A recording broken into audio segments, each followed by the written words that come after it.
Well, last week, if you tuned in, we were sitting in a caravan affectionately named Trudy, talking with two very adventurous people, a wonderful couple from the UK, Marianne and Chris Fisher, and we were talking about what led you on this globe-trotting experience, and it's brought you to Charleston, South Carolina. But now, once you leave Charleston, you're going to be headed elsewhere throughout the country. So what's next, and where do you hope to land before heading back home again? Well, we've set ourselves quite a challenge to see America. So we're gonna leave Charleston and do Florida, head all the way along to New Orleans, across into Texas, and then up across New Mexico, up into Utah, and then hopefully we're planning to go up towards Vancouver and then all the way to the top of Alaska before heading back across the northern states and then back through Michigan. And then we thought we'd drive the whole of Route 66 and end up back sort of down California way before spending a few months in Mexico. Because you know what they say, you get your kicks on Route 66. So you have to go to Route 66. We have to. You must. And you've traveled all over the world now since 2018. You've been all over Europe. You've been to Turkey. Yes. Is there any place that you have yet to go that you still want to travel through?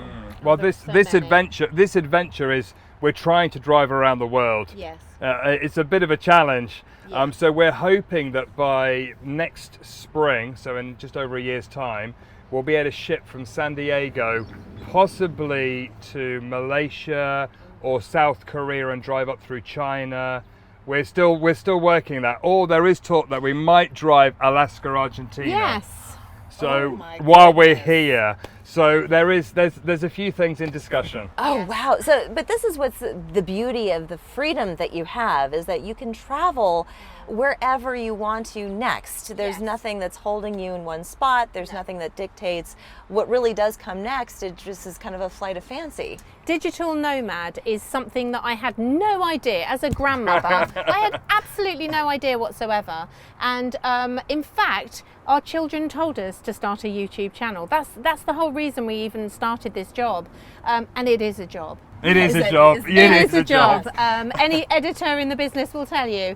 But really, it's allowed us that freedom. So working for 30 years, paying off our mortgage and having an income from our home was the way we started. But now through YouTube, we're able to not only earn an income, but also explore, travel and share some really inspirational places, because travel fuels our hearts. You know, together we are completely nomadic, and for us to be able to share that is something, it's like a gift. It really is lovely. Well, it's interesting that you do say that, because a lot of people are giving up their personal possessions in order to have experiences, and these are things that you will live with in your heart for the rest of your life. Yes.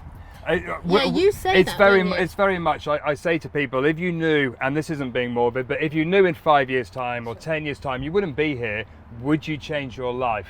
Because if the answer is yes, then you should look at how you live your life to get the most of it you want. Now, not everybody wants to travel the world in a van, you know, but everybody has dreams, you know, and you have to make those dreams a reality. You know, while we're all able to do so. It's true. You have the power to make those changes. It just takes the guts to act on those People impulses. thought we were a bit crazy doing such a big, I would imagine you know. so. But And I think as well, it's hard for anyone that isn't doing it to know how much is enough to live this lifestyle. It's a really tricky question, and I get it all the time. And my answer would be, how much do you spend in a house? But how much of the stuff do you actually need? Would you actually take it with you? How many clothes? And also, when we go to work, we actually work to earn money, to buy food to eat at work, to buy clothes to wear to work, to have a car or a vehicle to get to work. So there are all these things that you need to think about when you look at your costing of how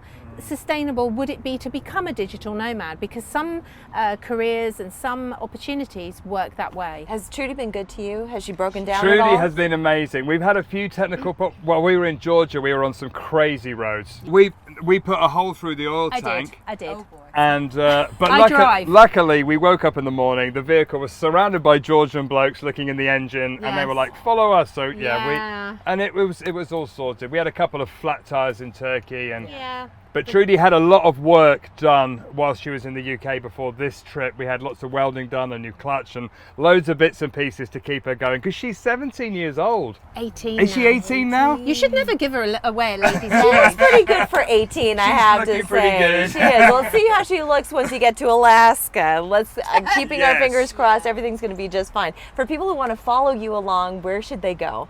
So we have a YouTube channel called Tread the Globe, but we're also on Facebook, Instagram, Twitter. We post 2 videos a week. We do a free weekly newsletter on treadtheglobe.com. We email out our live location and what we're up to. So yeah. That's fantastic. And you know what? It's going to all these countries that you're now building families absolutely everywhere. I feel like now I'm a part of your family and you're a part of mine. I want to thank you so much for coming to the Fox 24 News Now parking lot and to talk with us. And we're so excited to see your next adventures. Thank you for you. having Thank you us. both. Thank you. Safe travels. We're back after this.